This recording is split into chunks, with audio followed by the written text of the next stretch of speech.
All right, so we are talking about how the Earth's rotation causes the day and night cycle, and also how that causes sunrise and sunset. And because the sun appears to move across the sky, that also has an effect on the length and direction of shadows. So let's go ahead and get started.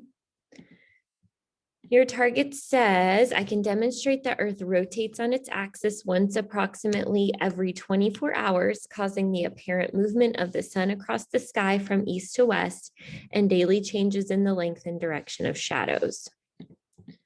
So sunrise, let's review. Sunrise is the time of day when the sun appears to move above the horizon.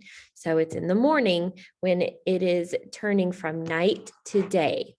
And because of the direction of the Earth's rotation, the sun always rises in the east every morning.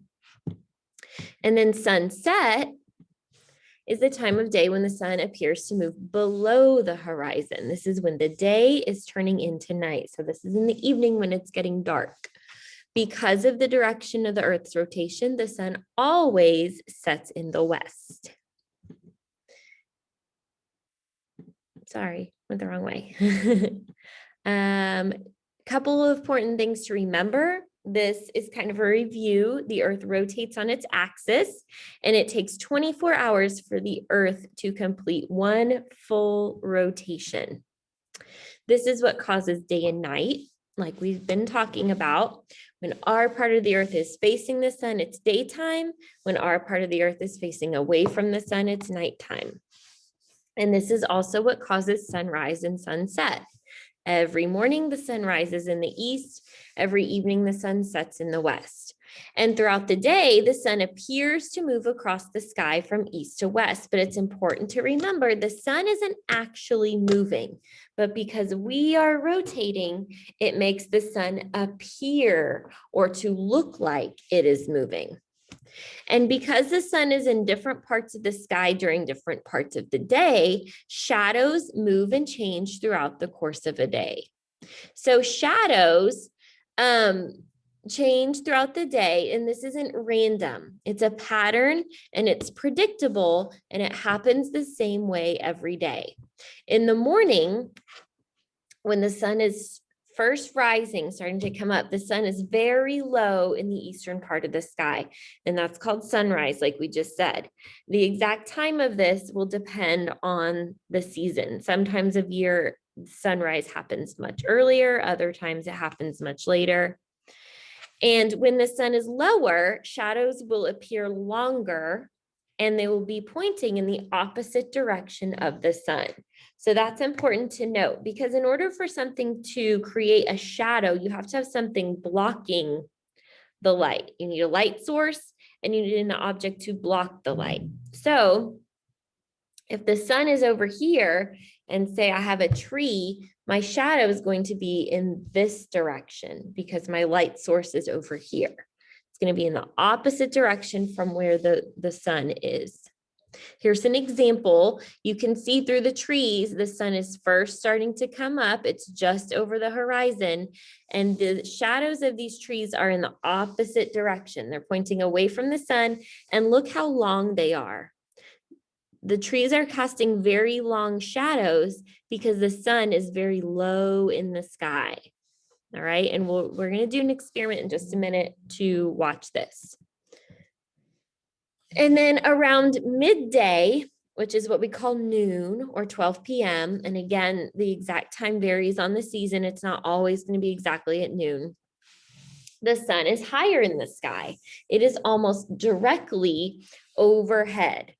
Okay. And when the sun is higher, shadows will appear shorter. So here's an example of what a shadow might look like when the sun is directly overhead or high in the sky. Much shorter than those long shadows we saw from the trees at sunrise, right?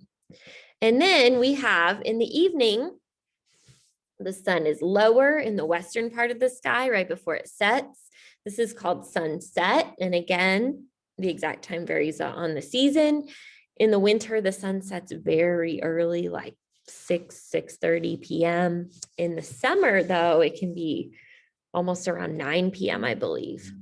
When the sun is lower, shadows will appear longer again. So it doesn't matter whether the sun is low in the east or low in the west. Whenever it's low in the sky, the shadows are going to be longer than they are when the sun is high in the sky. The only difference is the direction.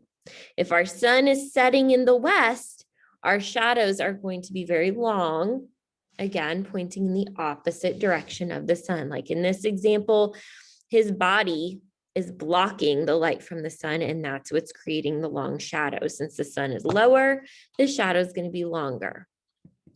So we are going to do an experiment to practice this. Hopefully, you will be able to see the light. We'll do the best we can. I might dim the lights. I don't want to turn them off completely because then it will be hard to see. Okay. So for this experiment, the students in class will be working with a partner or a buddy. They're going to have a whiteboard. They are going to have a marker. And the first thing they're going to do is they're going to label east and west. I'm going to do this backwards so that you can see it. We always start with north at the top. And if we go this direction, we have never eat. So east would be over here. And then we have south and then west. You can remember that by never eat soggy waffles. Okay. All right. So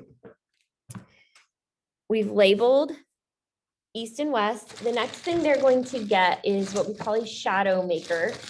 And anything that blocks light can be a shadow maker. I'm going to use these little kind of toy dinosaurs. These are going to be the shadow makers. Okay. And then they are going to also have a flashlight. This is going to be their sun. So what we're going to do is we are going to model what the sun looks like during sunrise, midday, and sunset. And for each one, we're going to trace the shadow to show what the shadow looks like during each time of day. So hopefully I will be able to do this. It's kind of tricky by yourself. It's much easier with a partner because one person can hold the flashlight and one person can trace, but I'll do the best I can. So we know we've said over and over again, the sun rises in the east. So I'm going to turn on my flashlight and I'm going to have it very low in the sky because remember, sunrise is right when the sun starts to come up over the horizon. Hopefully you can see that. I can see it pretty well. My sun is very low in the sky. It just came up over the horizon and you can see it's casting a very long shadow, right? And it's in the opposite direction of where my sun is. So I'm going to do my best to trace, got to hold my sun still, trace my shadow. There we go. And I'm going to label this sunrise because this is what my shadow looked like during sunrise. My sun was rising in the east. It was low in the sky, creating a long shadow. Then remember, throughout the course of the day, the earth continues to rotate in the same direction, and that makes the sun appear to move higher and higher in the sky. And then around 12 p.m. or noon or midday, the sun is pretty much directly overhead. So look, hopefully you can see that. I can see it from here, that my shadow is very, very short. I'll show you that again. Remember at sunrise, my sun was low. Look how long my shadow is. Watch the shadow as I move the flashlight higher in the sky. Do you notice how it's getting shorter and shorter and shorter? And now at midday, when it's pretty much directly overhead, my shadow is very short. So I'm going to do my best to trace this. And I'm going to label that as my midday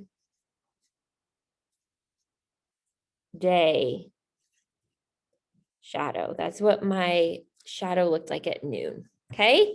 And then the earth still is rotating. The sun appears to move across the sky. And my sun is getting ready to set in the west. Hopefully you can see that. My sun is over here in the west. My shadow is very long and in the opposite direction. So I'm going to do my best to trace this. Good enough. And then I will label this sunset. That's what my shadow looked like at sunset. So there's our experiment. And then we're going to be talking about how the shadow changed. So what hopefully you will notice is that throughout the course of the day, the shadows get longer and they also change direction. In the morning at sunrise, when my sun was very low in the sky in the east, because the sun rises in the east, my shadow was very long and pointing in the opposite direction.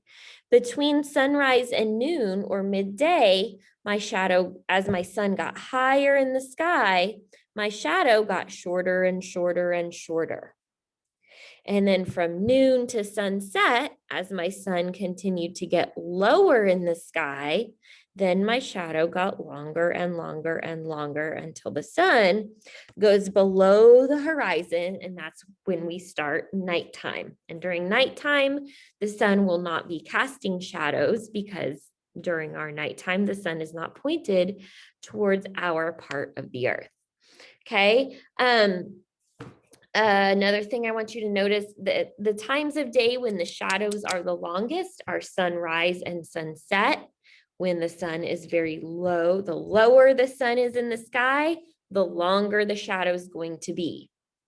And then the shadow is the shortest at noon or midday when the sun is the highest in the sky. The higher it is, or we could say the more directly overhead it is, the shorter the shadow is going to be. All right, so don't forget there are some questions for you to answer here on Schoology when you are finished watching this video, and I will talk to you guys next time. Bye-bye.